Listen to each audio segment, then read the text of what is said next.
In our daily life, we buy goods from the shopkeepers. They buy either directly from the manufacturers or through the wholesalers.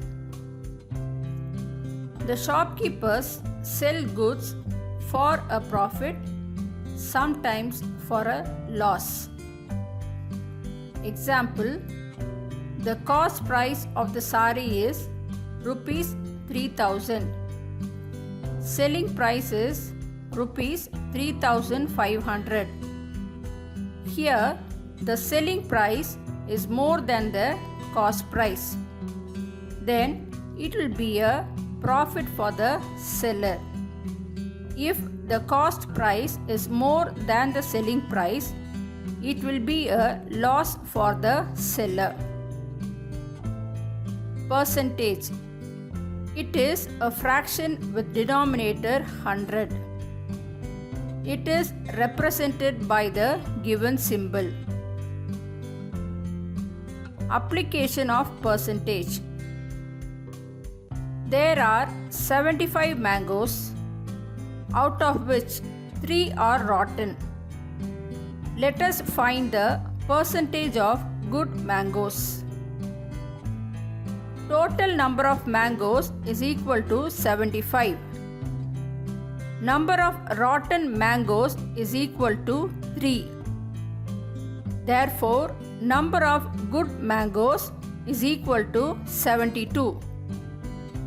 Percentage of good mangoes is equal to number of good mangoes by total number of mangoes into 100, which is equal to 72 by 75 into 100.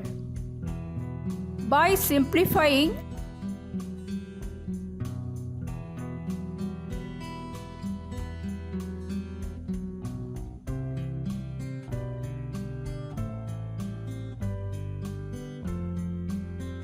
we get the percentage of good mangoes as 96.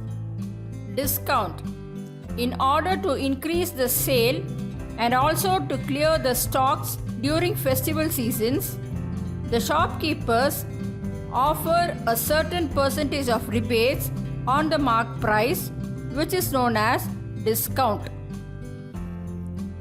Marked price. In big shops and departmental stores, we see that every product is tagged with a card with a price written on it. That price is called the marked price. Based on the marked price, the discount is given.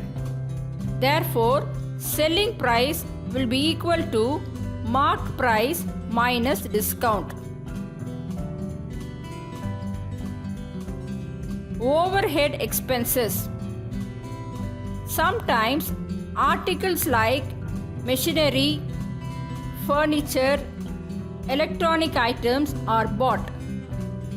Some expenses on repairs, transportation, and labor charges are charged.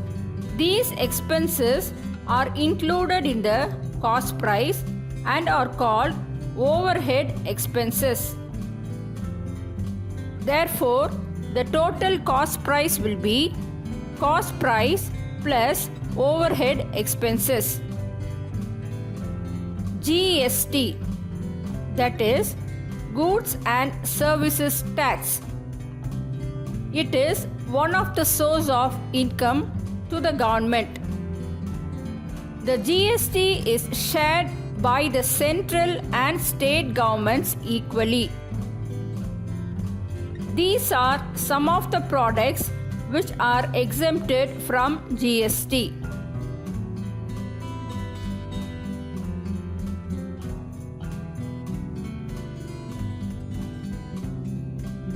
Products like petrol, diesel, etc. do not come under GST. They are taxed separately.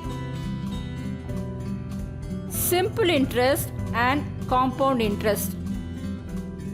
In simple interest, principal remains the same for the whole duration. In compound interest, principal changes as per the conversion period. Simple interest and compound interest is the same for the first conversion period. Let us find the compound interest and simple interest for a principal of rupees 10,000 for a period of 2 years at the rate of interest as 10% per annum. Simple interest for 2 years. Simple interest is given by the formula PNR by 100, which is equal to 10,000 into 2 into 10 by 100. By simplifying, we get the simple interest for 2 years as rupees 2,000. Compound interest for the first year. Compound interest is equal to amount minus principal. Amount is given by P into 1 plus R by 100 the whole power n. That is equal to 10,000 into 1 plus 10 by 100 the whole power 1. That is equal to 10,000 into 110 by 100. By simplifying, we get the amount for the first year as rupees 11,000. Compound interest is equal to 11,000 minus 10,000.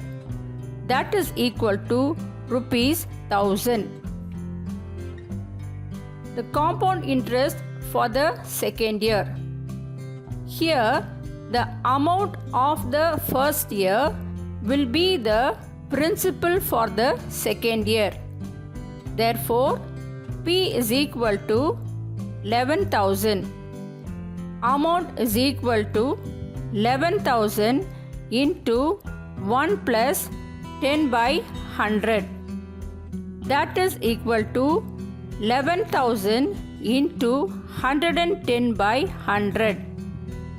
By simplifying, we get the amount for the second year as rupees 12,100.